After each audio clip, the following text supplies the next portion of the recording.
Dans cette vidéo, je vais vous présenter la transformation, la rotation. Pour qu'il y ait une rotation, en fait, il faut un point. Et on va faire tourner la figure autour de ce point. On peut faire tourner dans le sens des aiguilles d'une montre, ou on peut faire tourner, donc dans le sens des aiguilles d'une montre comme ça, ou on peut faire tourner dans le sens contraire des aiguilles d'une montre. Pour faire tourner la figure, j'ai décalqué et je vais donc commencer par la faire tourner dans le sens horaire. Voilà, par exemple comme ça.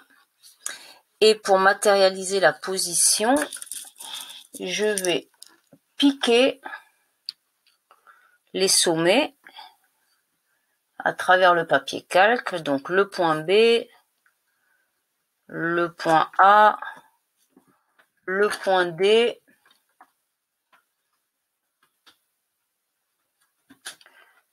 le point C. Voilà.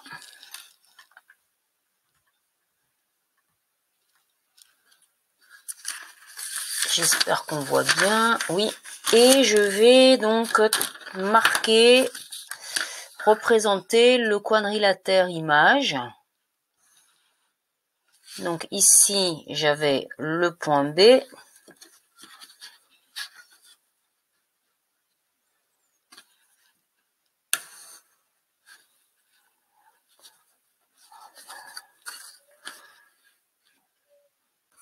Là, le point A, le point D et le point C. Voilà. Donc mon quadrilatère a tourné dans le sens horaire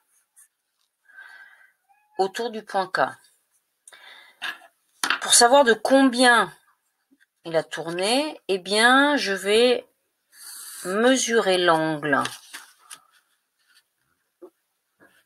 BK B', donc là c'est quand même des primes puisque ce ne sont pas exactement les mêmes points.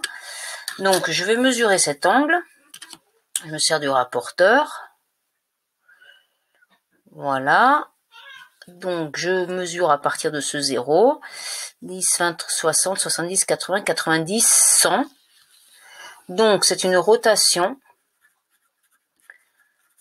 de centre K, d'angle 100 degrés, dans le sens horaire. Voilà. Supposons maintenant que je veuille faire tourner cette figure dans le sens anti-horaire, donc dans ce sens-là, d'un angle de 70 degrés. Alors, comment on va procéder? Eh bien, on va commencer par mesurer l'angle, par exemple, de 70 degrés, dans le sens anti-horaire, donc comme ça. Donc 70, c'est là. Ce qui veut dire que mon point C va tourner autour de K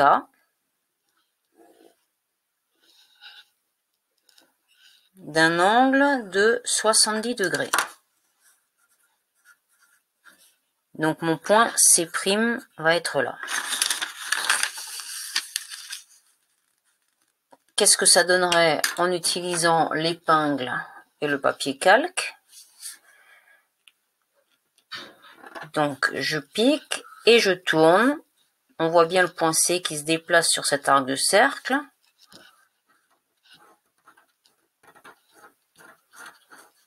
Jusqu'à ce qu'il se superpose au point C'.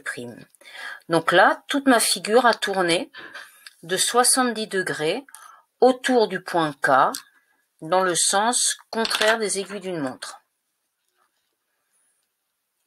Le point B serait là, le point A serait là, le point D serait là.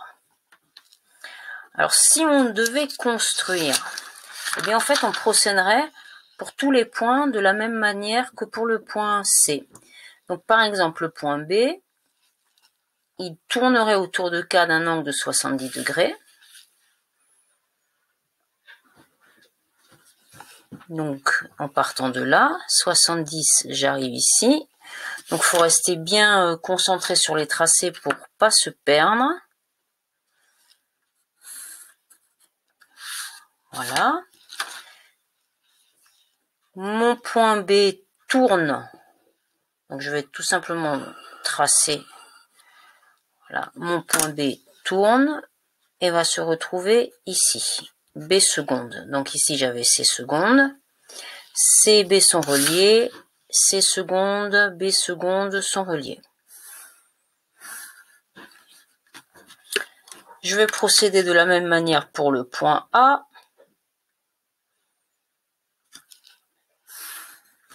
Alors le point A va tourner aussi.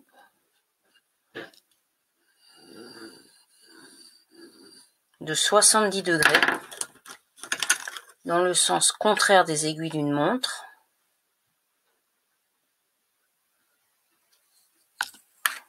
« 0,70 ».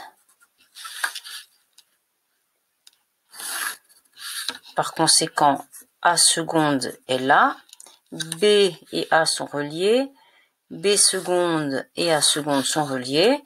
Il me reste à faire le tracé de l'image de D. Donc, je vais faire tourner D autour du point K. Je trace donc l'arc de cercle de centre K et de rayon KD. Et je le fais tourner sur cet arc de cercle de 70 degrés. Et donc, j'arrive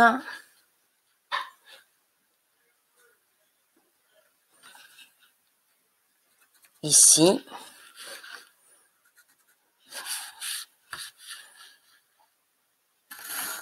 Donc, voilà mon point D secondes. A et D sont reliés. A seconde, D secondes sont reliés. Et je finis ma construction. Alors, la construction point par point n'est plus attendue en troisième.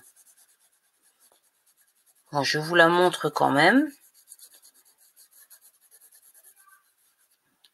Parce qu'elle est assez logique. Et je vais reposer mon calque sur ma figure.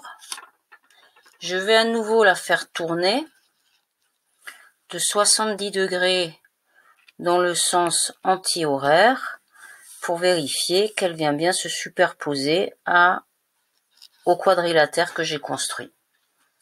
Voilà. Donc, le quadrilatère bleu est l'image du quadrilatère rouge par la rotation de centre K et d'angle 100 degrés dans le sens des aiguilles d'une montre. Le quadrilatère gris est l'image de ABCD rouge dans la rotation de centre K d'angle 70 degrés dans le sens anti-horaire. La rotation conserve elle aussi les longueurs puisque les polygones se superposent ainsi que les mesures d'angle. Par exemple, l'angle BAD sera le même que l'angle B'A'D' ou que l'angle B seconde A seconde D seconde.